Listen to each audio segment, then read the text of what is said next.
Private Punctures. Numbers 9 and 10 on the island of Sodor are practical, peppery workers. No matter the work, Donald and Douglas can handle any sized train with ease. Their secret, of course, was the trucks, who hadn't forgotten the spiteful brake van incident. "Stay on the right side of those two," they'd murmur. "Goodness knows what would happen if you don't." One cold winter night, Donald and Douglas retired to their shed. No sooner had they let off steam than did they spy the fat controller walking towards them. "Ah, Donald and Douglas. Don't settle down too much. There's an important goods train that must reach the mainland the morning, and I need you to take it." "Nae problem, sir," they chimed. "Good. Post haste, you two. It will be a long journey." Whistling triumphantly, the twins set off.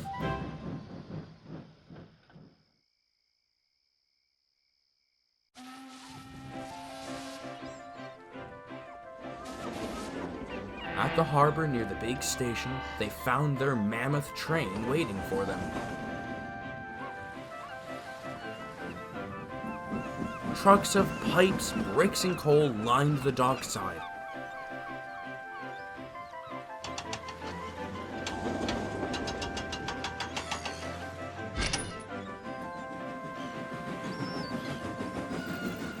Then, near the front, they found a familiar face.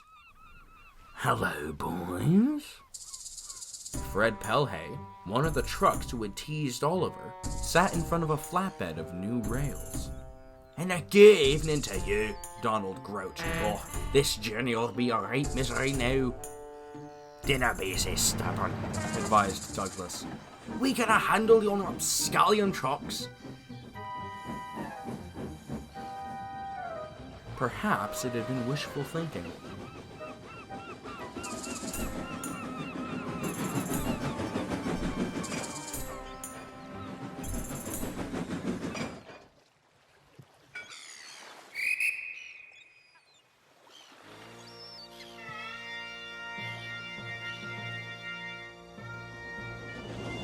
Nevertheless, the cavalcade was soon speeding along the main line. Their travels were quiet, and the trucks clattered behind them. But it didn't take long for Fred to grow bored. "So," he spoke up, "how's old Ollie doing up his little branch?" "Oliver's fine. Better off too without terrors like you there," Donald replied. Someone seems awfully defensive." "Against the rascal here, hey?" Douglas interjected. "Enough! You shouldn't have let Fred rally you up. We have a train to deliver." But despite Donald's best attempt, he just couldn't let Fred's taunts off his mind.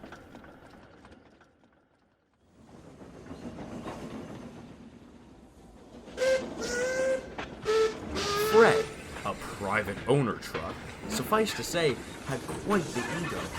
He thought he could get away with anything. "Hey," he whispered to the trucks. "This trip's a bore. I say we have some fun." "No chance," they hissed. "Don't you know what Douglas did to that brake van?" "Yeah, but the old van didn't play his cards right, but I will." "So, what do you say?"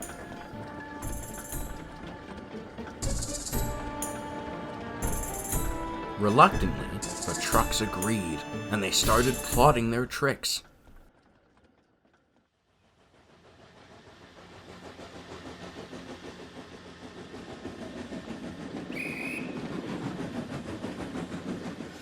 At Crovan's Gate, the twins had to wait for a path through a work site.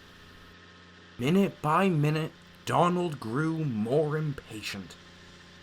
"What's the matter, Donald?" Fred grinned. "You're looking rather fussed." "'Tis nothing you need to worry about." "Well, I wanted to make sure we aren't in the company of a hot-headed..." "Hot-headed? Aim nae hot-headed!" With a tremendous jerk, Donald got the train moving. A strap knowingly groaned, but no one paid much notice. Douglas was getting cross too. "Donny, you're letting Fred get under your pay. Dinna pay him in a mind." Donald didn't reply. He muttered something under his breath instead. Presently, they rumbled through the big station at the end of the line, headed towards the bridge to the mainland.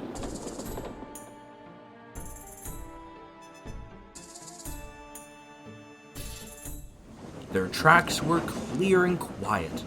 Signals lit their way. Donald felt happier. But of course, it wasn't to last. "Oh, what's that?" "What's what?" Douglas asked. A scrappy voice grew louder and louder. "Now, lads, Donald is no use at all. He thinks he's quite so clever. Says that he can manage us. I've never heard us banter. He tries to order us out with a trembly temper. When his boiler finally blows, he'll have to cuddle with this quacker." Donald snapped. One moment everything was fine. The next, after a fearful lurch, the coupling between the twins had broke. A red signal loomed ahead. "Stop! Stop!" Donald cried. "I canna hold him!" Douglas wailed.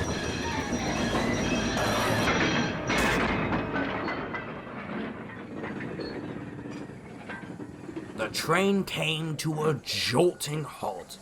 "What did I say?" Douglas scolded. "You shouldn't have let Fred get under ye." Donald sighed. He knew it was his fault. Then came a sound. "Doggy, why are you mooning?" "I'm nae mooning."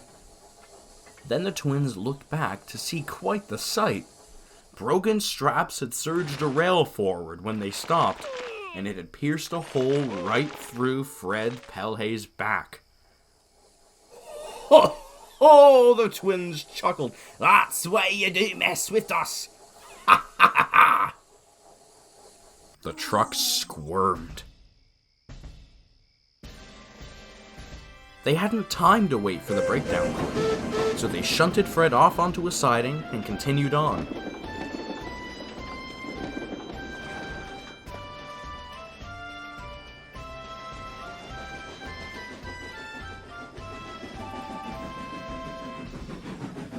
Once they reached the station on the mainland, they found someone waiting for them. It was the Fat Controller. He spoke severely. "Engines on my railway do their work without losing their temper. Of all my engines too, Donald, I'd expect you to maintain it. I'll let this one go," he said. "But if it happens again..." "Nay, sir, it shall, sir." "Good." Douglas spoke up. "Sir, what'll happen to Fred?" The story was simple. When Fred's owner heard what happened, she was none too pleased.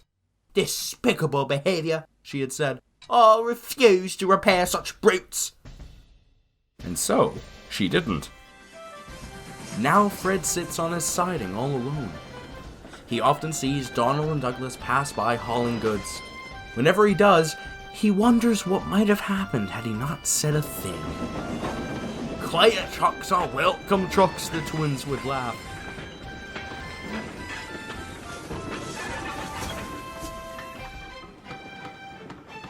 Now he says nothing at all.